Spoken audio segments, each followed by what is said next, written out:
கண்ணியமானவர்களே,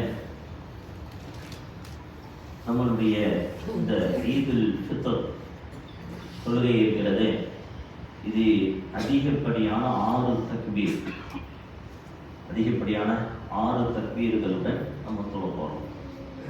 நியத்து எப்படி அப்படின்னு சொன்னால், ஸலாத்துல் ஈதுல் ஃபித்ரி, அதாவது ஈதுல் ஃபித்ருடைய வாஜிபான 2 ரக்காத், ஈதுல் ஃபித்ருடைய வாஜிபான 2 ரக்காத் இந்த இமாமை பின்தொடர்ந்து கிப்லாவை நோக்கி அல்லாஹ்வுக்காக தொழுகிறேன் என்று நியத்து வச்சுக்கணும். இப்போ நியத்து வச்சதுக்கு பிறகு இமாம் அவர்கள் அல்லாஹ் அக்பர் தக்பீர் தஹ்ரீமா கட்டுவான். அல்லாஹ் அக்பர் தக்பீர் தொழுகையுடைய ஆரம்ப தக்பீரை கட்டுவாங்க. அல்லாஹ் அக்பர், நம்மளும் அல்லாஹ் அக்பர் தக்பீர் கட்டிக்கணும். அல்லாஹ் அக்பர் தக்பீர் கட்டிக்கணும்.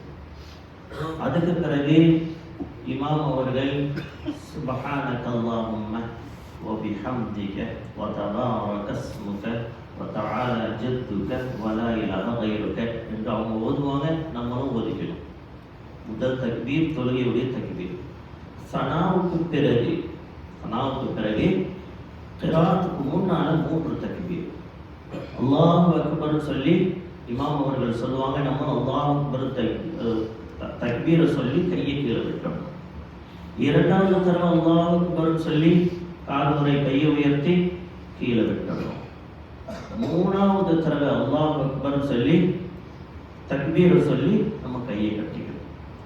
அதுக்கு பிறகு அவுது பில்லா பிஸ்மில்லா நம்ம ஓதிட்டு அமைதியாக இருக்கணும். இமாம் அவர்கள் மனசுக்குள்ள அவுது பில்லா பிஸ்மில்லா ஓதிட்டு சூரத்துல் ஃபாத்திஹா ஓதுவாங்க. அதுக்கு பிறகு துணசுர ஓதுவாங்க, ருக்கு செய்வாங்க, சுஜூத் செய்வாங்க. 2வது ரக்காத்துல எந்திரிப்பாங்க. நம்ம 2வது ரக்காத்துல என்னென்ன செய்யணுமோ எல்லாத்தையும் செய்யணும். அவர் பிஸ்மில்லா சொல்லணும்.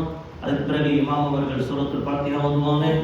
அதற்கு பிறகு துணசுர ஓதுவாங்க. துணசுர ஓதியதற்கு பிறகு ருக்குவுக்கு முன்னால நம்ம இமாம் அவர்கள் அல்லாஹ் அக்பர் சொல்லி தக்பீர் சொல்லி கையை கீழே விட்டுருவாங்க. நம்ம அல்லாஹ் அக்பர் சொல்லி தக்பீர் சொல்லி கையை கீழே விட்டுறோம். இதே மாதிரி 3 தடவை.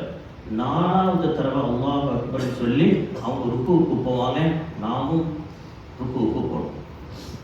ருக்கு 2வது ரக்காத்துல ருக்குவுக்கு முன்னால 3 தக்பீர், முதல் ரக்காத்துல கிராத்துக்கு முன்னால 3 தக்பீர். இதுதான் நம்மளுடைய ஈதுல் ஃபித்ருடைய தொழுகையுடைய முறைகள்.